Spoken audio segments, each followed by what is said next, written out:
Hello everyone, welcome back to my channel. I hope आप अच्छे होंगे और अपने घर में सुरक्षित होंगे। आज हम जिस विषय के ऊपर बात करने वाले हैं वो है भारतीय संविधान यानी इंडियन कॉन्स्टिट्यूशन के बारे में। तो बिना किसी देरी के वीडियो को स्टार्ट करते हैं। जैसा कि आप सब जानते हैं कि भारतीय संविधान किस किस ने बनाया था, वो क्या प्रक्रिया थी कि जो भारतीय संविधान बनी। हम कई बार पढ़ भी चुके हैं उसके बारे में, किन किन लोगों ने इसको बनाने में योगदान दिया। लेकिन आज हम बात करने वाले हैं भारतीय संविधान की जो बुक है, जो किताब है, आज हम उसकी विशेषताओं के ऊपर ध्यान देंगे, क्योंकि जो भारतीय संविधान की जो किताब है उसकी क्या क्या विशेषता है आज हम बेसिकली उसके ऊपर ध्यान देंगे। तो स्टार्ट करते हैं वीडियो को। तो हमारा जो पहला पॉइंट है वो है भारतीय संविधान अंग्रेजी भाषा में लिखा गया है। यानी जो इसकी प्रथम कॉपी थी, मूल कॉपी थी, वो कौन सी लैंग्वेज में लिखी गई थी? वो लिखी गई थी अंग्रेजी भाषा में। कौन सी भाषा में लिखी गई थी? वो अंग्रेजी लैंग्वेज यानी इंग्लिश लैंग्वेज में लिखी गई थी।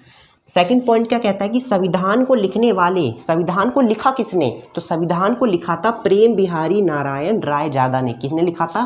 प्रेम बिहारी नारायण रायजादा ने। बेसिकली क्या थे? ये एक सुलेखक थे। सुलेखक का मतलब होता है कैलीग्राफर। सुलेखक का मतलब होता है कैलीग्राफर। यानी जो भारतीय संविधान जो लिखा है, जो इंग्लिश लैंग्वेज में जिन्होंने भारतीय संविधान लिखा है वो है प्रेम बिहारी नारायण रायजादा, जो कि एक सुलेखक यानी कैलीग्राफर थे। थर्ड पॉइंट क्या कहता है कि प्रधानमंत्री जवाहरलाल नेहरू, देश के प्रथम प्रधानमंत्री जवाहरलाल नेहरू ने प्रेम बिहारी जी से क्या कहा कि इटैलिक स्टाइल में संविधान को लिखने की गुजारिश की। उन्होंने कहा था कि आप इंग्लिश लैंग्वेज में तो लिख रहे हो, लेकिन आप उसके अंदर इटैलिक स्टाइल में इस भारतीय संविधान को लिखो। तो आपसे कई बार क्वेश्चन पूछ लिया जाता है कि जो भारतीय संविधान है वो कौन सी शैली में लिखा गया है? तो वो इटैलिक शैली में यानी इटैलिक स्टाइल में लिखा गया है। फोर्थ पॉइंट कहता है कि संविधान को लिखने में कितना समय लगा? तो संविधान को लिखने में 6 महीने का समय लगा और प्रेम बिहारी इस काम के लिए एक भी रुपये नहीं लिया। यानी प्रेम बिहारी जी ने जो भारतीय संविधान बनाने का जो काम दिया गया था उसमें उन्होंने 6 महीने का समय लिया और इस काम के लिए उन्होंने एक भी पैसा या फिर एक भी रुपया नहीं लिया। लेकिन यहाँ पर एक बात ध्यान देने वाली बात है कि उन्होंने इस काम के लिए एक भी पैसा नहीं लिया, लेकिन उन्होंने एक शर्त रखी थी। क्या शर्त रखी थी? कि संविधान के हर एक पृष्ठ पर, संविधान के हर एक पेज पर वह अपना नाम, उनका अपना एक खुद का नाम होना चाहिए और अंतिम पृष्ठ पर दादाजी का नाम, और अंतिम पृष्ठ पर उनके दादाजी का नाम। उनके दादाजी का क्या नाम था? राम प्रसाद सक्सेना जी। उन्होंने कहा था कि मैं इस काम के लिए एक भी पैसा नहीं लूँगा, लेकिन इसके हर एक पन्ने पर मेरा नाम होना चाहिए और अंतिम पन्ने पर मेरे दादाजी का नाम, जिनका नाम था राम प्रसाद सक्सेना जी, नाम लिखने की क्या रखी? शर्त रखी। तो आपको ध्यान रखना चाहिए कि प्रेम बिहारी जी ने इस काम के लिए एक भी रुपया नहीं लगा, लेकिन उन्होंने शर्त के अकॉर्डिंग इस काम को करा था। प्रेम बिहारी रायजादा जी को लिखने में 432 निब घिस गई। तो ये भी कई बार पेपर में पूछ लिया जाता है। ये बहुत बारीकी चीज़ें हैं, संविधान को अगर हम पढ़ेंगे तो बहुत बारीकी चीज़ें हैं कि प्रेम बिहारी जी ने जब संविधान लिखा तो कितनी निबों का इस्तेमाल हुआ? तो वो थी 432 432 निब इसमें घिस गई थी। अगला पॉइंट कहता है कि संविधान की मूल कॉपी का वजन, जो संविधान की हमारी बुक है उसका वजन कितना है? तो वो वजन था 13 किलो। कितना वजन था? 13 किलो। अगला पॉइंट क्या कहता है कि संविधान की हिंदी में कॉपी वसंत कृष्ण वेद द्वारा लिखी गई है। जैसे कि हमें पता है कि इंग्लिश में जो इसकी कॉपी लिखी है वो प्रेम बिहारी नारायण रायजादा ने लिखी है, लेकिन हिंदी में, क्योंकि जो हमारी इंग्लिश कॉपी थी उसी को बाद में हमने हिंदी में ट्रांसलेट करा, और हिंदी में किसने लिखी? वो लिखी थी प्रेम कॉपी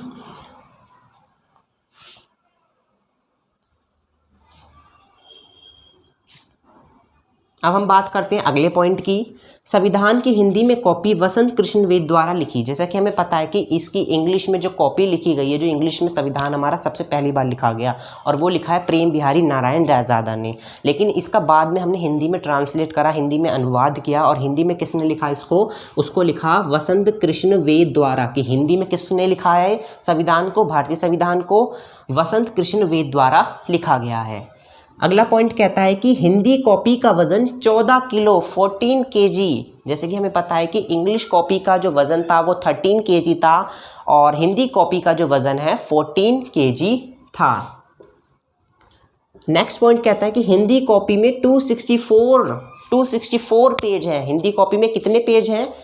264। हम यहाँ पर इंग्लिश कॉपी की बात नहीं कर रहे, हम यहाँ पर हिंदी कॉपी की बात कर रहे हैं कि हिंदी कॉपी को वसंत कृष्ण वेद द्वारा ने लिखा गया। इसका वज़न जो था, इसका जो वेट था इसको बुक का, वो 14 kg था। और इसके अंदर कितने पेज हैं, तो इसके अंदर पेज हैं 264। हम नेक्स्ट पॉइंट की बात करते हैं कि भारतीय संविधान की अंग्रेजी में व हिंदी में किताब भारतीय संसद की लाइब्रेरी में, ये बहुत ही इंपॉर्टेंट पॉइंट है जो मैं बताने वाला हूँ कि जो भारतीय संविधान की जो अंग्रेजी में लिखा गया भारतीय संविधान, और हिंदी में जो किताब है वो भारतीय संसद की लाइब्रेरी में कहाँ रखा है, में 2 बक्सों में रखा है। हमारा जो संविधान है हिंदी और इंग्लिश में, जैसे मैंने बताया कि हिंदी में भी उसका अनुवाद करा गया है बाद में, तो दोनों किताब कहाँ रखी गई हैं, वो भारतीय संसद में रखी गई हैं। किसमें, कांच से बने एक पारदर्शी कांच में एक रखी गई हैं। और वो कांच कैसा है, हम उसमें ट्रांसपेरेंट है, हम उसमें उस कॉपी को देख भी सकते हैं क्योंकि वो पारदर्शी है। मगर सीलबंद बक्से में नाइट्रोजन भरी हुई है, सीलबंद बक्से में नाइट्रोजन, यानी उसका बॉक्स के अंदर, उस कागज़ के बॉक्स के अंदर क्या भरी हुई है, नाइट्रोजन गैस भरी हुई है। क्यों, क्योंकि नाइट्रोजन गैस क्यों भरी है, क्योंकि कागज़ को ख़राब नहीं होने देती, क्योंकि नाइट्रोजन गैस कागज़ को ख़राब नहीं होने देती। यानी जो हमारे भारतीय संविधान है हिंदी में और इंग्लिश में, अगर उसमें नाइट्रोजन गैस भरी गई है ताकि उसका जो पेज है वो ख़राब ना हो सके, क्योंकि नाइट्रोजन गैस जो ऐसी गैस है क्योंकि पेज को सुरक्षित रखती है, किसी भी कॉपी के पेज को या बुक के पेज को क्या रखती है, सुरक्षित रखती है, उसको गलने नहीं देती। तो आपको पता होना चाहिए कि भारतीय संविधान की जो अंग्रेजी में और हिंदी में कॉपी भारतीय संसद में रखी है, 2 कांच के बक्सों में रखी है जो कि पारदर्शी हैं, और पारदर्शी के साथ साथ उस बक्स के अंदर नाइट्रोजन गैस भरी हुई है ताकि उन कागज़ों को, भारतीय संविधान की किताब को कोई नुकसान ना हो सके। अगला पॉइंट क्या कहता है कि ये दोनों बक्से अमेरिका की एक कंपनी ने कैलिफोर्निया में बनाए थे। हमने जो बक्से बनवाए गए थे, हमने बनाए थे, कहाँ से बनवाए थे, ये अमेरिका की एक कंपनी ने बनाए थे। अमेरिका की कंपनी ने कैलिफोर्निया में बनाए थे। कहाँ बनाए थे, कैलिफोर्निया में। और ये कई बार पेपर में पूछ भी लिया जाता है कि जो भारतीय संविधान है उसमें जो कांच के बक्सों का इस्तेमाल किया गया है, जो उसकी मूल प्रति या हिंदी की जो प्रति कॉपी रखी गई है वो कौन से बक्सों में रखी गई है, वो तो पारदर्शी बक्सों में रखी गई है, एक ये पूछ लिया जाता है। और वो बक्से कहाँ बनवाए गए थे, वो बक्से कैलिफोर्निया में बनाए थे अमेरिका की एक कंपनी के द्वारा। अगला पॉइंट कहता है कि संविधान की किताब में पेपर का जो इस्तेमाल हुआ है, जो पेज का जो इस्तेमाल हुआ है, वो पेपर कहाँ से लाया गया था, वो इंग्लैंड के शहर बर्मिंघम से लाया गया था। कहाँ से लाया गया था, इंग्लैंड के शहर बर्मिंघम से लाया गया था। तो ये भी आपको एक रोचक बात पता चली होगी कि संविधान की जो किताब है जिसमें पेपर का इस्तेमाल हुआ है वो इंग्लैंड के शहर बर्मिंघम से लाया गया था। नेक्स्ट पॉइंट क्या कहता है, भारतीय संविधान में 22 चित्र। जैसे कि हमने बताया कि जो भारतीय संविधान की बुक है उसके अंदर टोटल चित्रों की जो संख्या है वो कितनी है, 22 है। और चित्रों की शुरुआत यानी चित्रों की जो स्टार्टिंग होती है वो कहाँ से होती है, राष्ट्रीय प्रतीक अशोक चिन्ह से। कहाँ से होती है, राष्ट्रीय प्रतीक अशोक चिन्ह से चित्रों की शुरुआत हो जाती है। और टोटल चित्र कितने हैं, 22। अब हम बढ़ते हैं नेक्स्ट पॉइंट की ओर। संविधान के अंदर के चित्रों को किसने सजाया है, किसने चित्रकार करा है, तो वो है श्री नंदलाल बोस जी ने इसको क्या करी, अपनी चित्रकारी से सजाया है। भारतीय संविधान के चित्रों को श्री नंदलाल बोस जी ने, वह इस काम के लिए उन्होंने 21,000 रुपये, इस काम के लिए उन्हें कितने मिले, इस काम के लिए उन्हें 21,000 रुपये मिले। नेक्स्ट पॉइंट क्या कहता है, हर साल संविधान की किताब, यानी जैसे मैंने बताया था कि जो संविधान की किताब वो कांच के बक्से में नाइट्रोजन गैस में रखी हुई है, लेकिन हर साल किताब की जांच के लिए साल में 2-3 बार उसको निकाल लिया जाता है और नाइट्रोजन गैस बाहर निकाली जाती है और फिर उस कांच के बक्से में फिर उस किताब को डाल दिया जाता है ताकि हम उस किताब की क्या कर सकें, रक्षा कर सकें। और अगला पॉइंट क्या कहता है कि जितने भी संविधान के पार्ट हैं, जितने भी हमारे संविधान के अंदर चैप्टर हैं, जितने भी चैप्टर हैं उनमें हर अध्याय की शुरुआत में इतिहास का एक चित्र था। यानी जैसे ही चैप्टर शुरू होता है उसमें चैप्टर के स्टार्टिंग में ही एक इतिहास का चित्र बनाया गया है। जैसे कि मोहनजोदाड़ो का चित्र बना दिया किसी एक चैप्टर की शुरुआत में, अंग्रेजों के काल से अंग्रेजों का चित्र बना दिया।